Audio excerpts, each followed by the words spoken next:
Well, actually, we can simplify that over x, because one of those cancels out with that.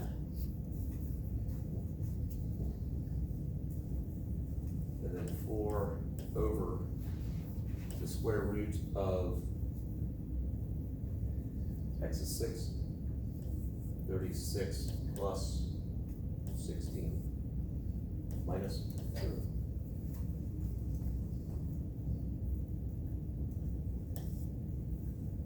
And the rest is just the calculator exercise. What did the x on the bottom? Pardon? The, should it be 4 times the square root, or did you already take that out?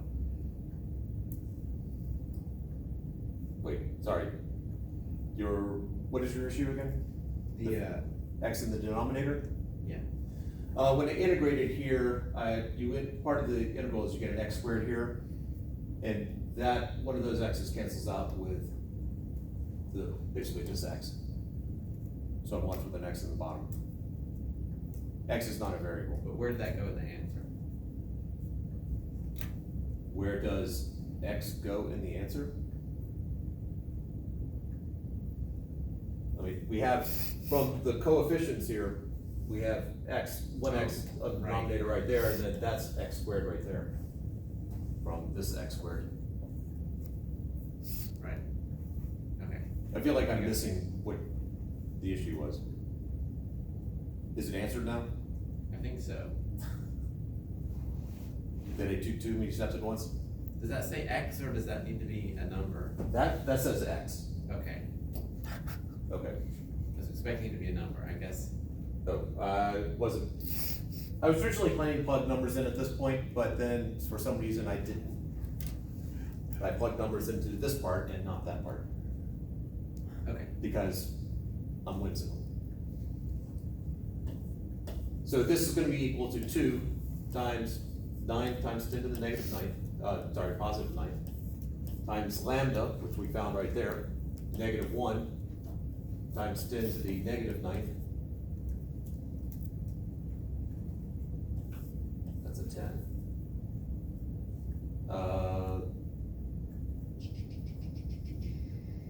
So 2k lambda I hat over x, which is 6, times 4 over the square root of 52.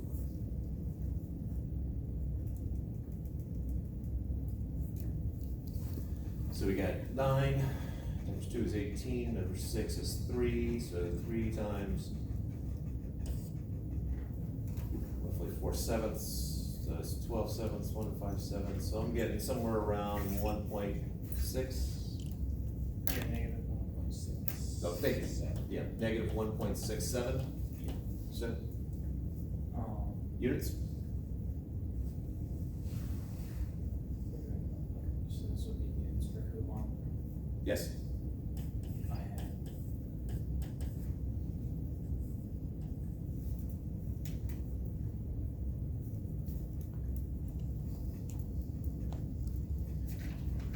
All right.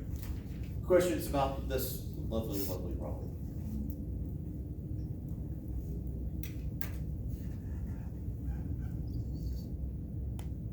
I forgot to ask a question on the earlier one. Why did, we found the electric field at X, and then you did minus 5.09 in the J hat direction? Right. Why? Yeah, why is that? I know that ultimately, because this is the center of the radius, this is the radius of curvature, or the center of the radius of curvature. It's the center of the circle, just with a more complete. That, because of symmetry, that the electric field would have to be at basically a negative 45-degree angle. And so therefore, since it's at a negative 45-degree angle, the x and y components have to be equal to each other in magnitude. So all I did was solve for the x one to get this, and then I just knew that the y one had to be, well, the same magnitude, but down. Okay. We could have gone through the same math again and gotten the same answer. Or if we didn't, something went wrong. I tend to think the math people lied to us, but we'll let history decide. All right, any questions before we tackle the potential? No, that is in this. The potential.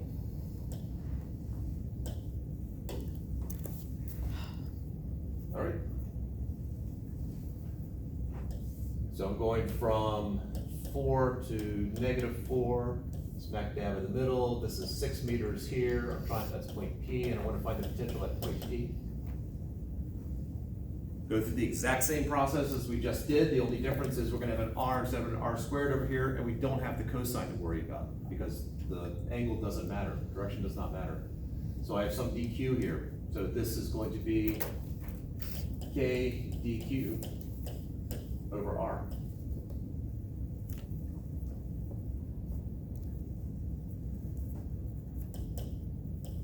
As we did before, dq is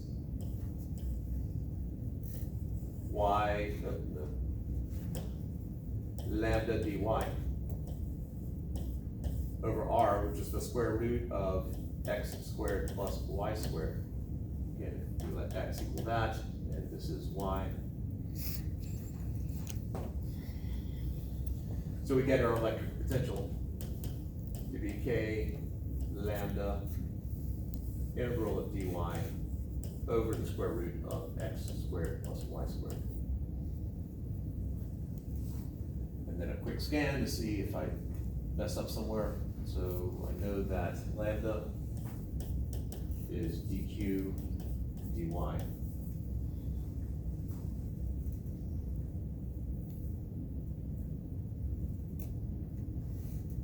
R is R squared is x squared plus y squared.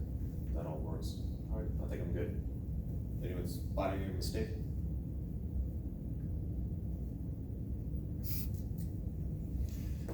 My limits of integration.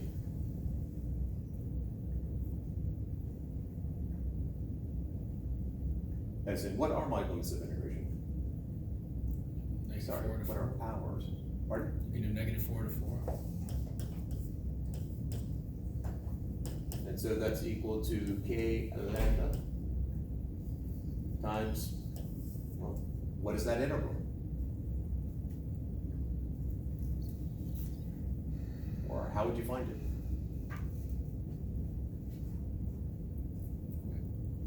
Get up. Yeah, no, that one is the natural log of y plus the square root of x squared plus y squared from -4 to 4. So plugging in numbers, I know k times lambda, because we just did that, is actually, well, my q is -8. So yeah, so that's -1. Drop it back real quick.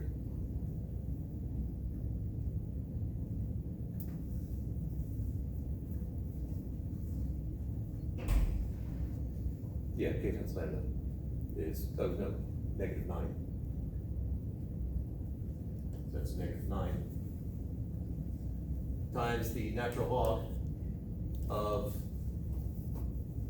4 plus the square root of 52 minus the natural log of -4 plus the square root of 52. Which is, depends on how you want to solve it at this point. -9 times the natural log of 4 plus the square root of 52 divided by -4 plus the square root of 52.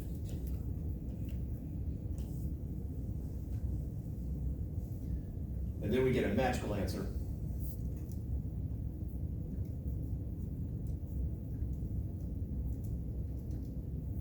Of 20, negative. -11.253.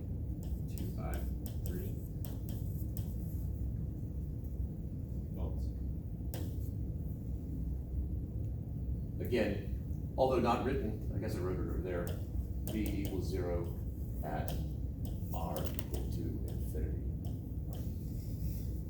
Which looks like R soon equals infinity.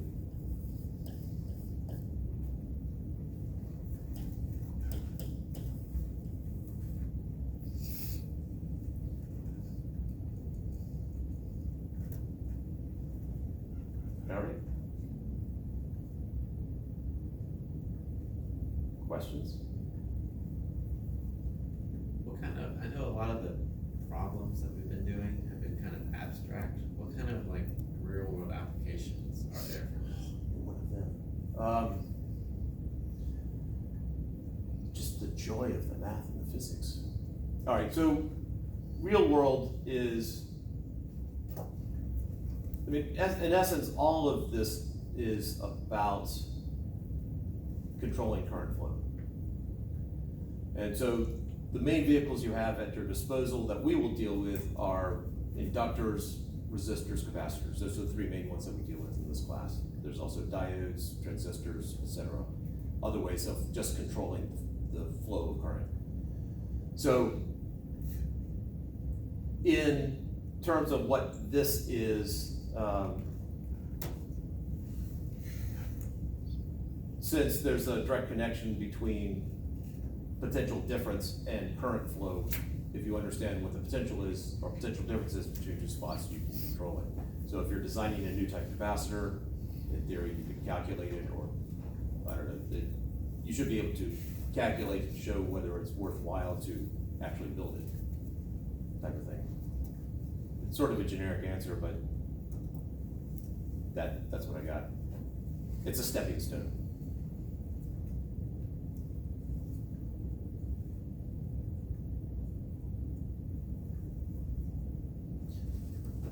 All right. We are basically done with the content for the first test. We've done 25 and 26. Now, if we did the quiz on 25 next week and the 26th on Valentine's Day and then the test the following week, I mean, it's 3 weeks before of new material also. Or I guess we'd have, yeah, the rest of today, then we'd have next two. So we'd have, in essence, another couple hours of new material that's not on the first test. And I have done it that way before, and I have finished the material for the second test before we actually had the first test. It has been done. I don't know if that's necessarily the way to do it. It depends upon you. So, I see our choices, we could spread out the next two quizzes over the 7th and 14th and have the test on the 21st or the 19th. Or we skip the homework quiz for 25, have the quiz on 26 next week and the test on Valentine's Day. Or the 12th, I guess. I'm open to other proposals. I'd rather have more time to do 25 and 26. Okay. Anyone want to stand up and go, PJ, what are you thinking? Or PJ, what an incredible idea.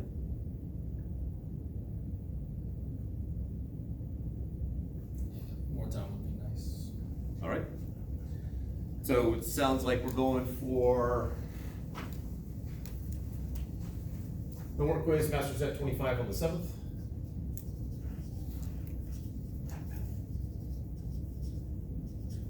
On the 14th, 26th.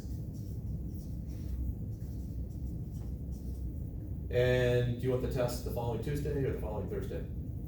Or, considering we're not leaving last semester, on the following Monday, the 19th, or on the 21st? The what? The test 1A. Wednesday. Chapters 23 through 26. I think Wednesday. Any objections? Anyone want to stand up? Go, Sarah, what were you thinking? Or Sarah, what a great idea. I will assume your silence is acceptance. Test 1A. And what day would that be? 21st.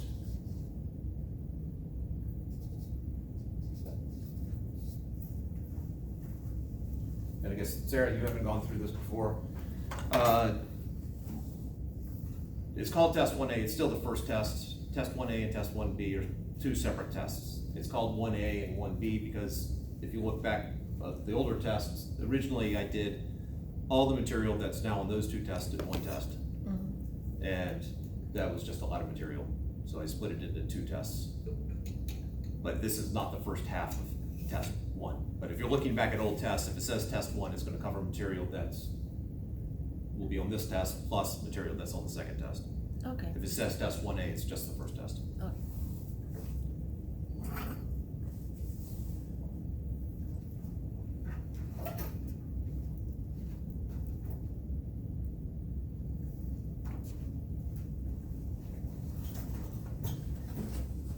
And for the typical, the millions of international fans.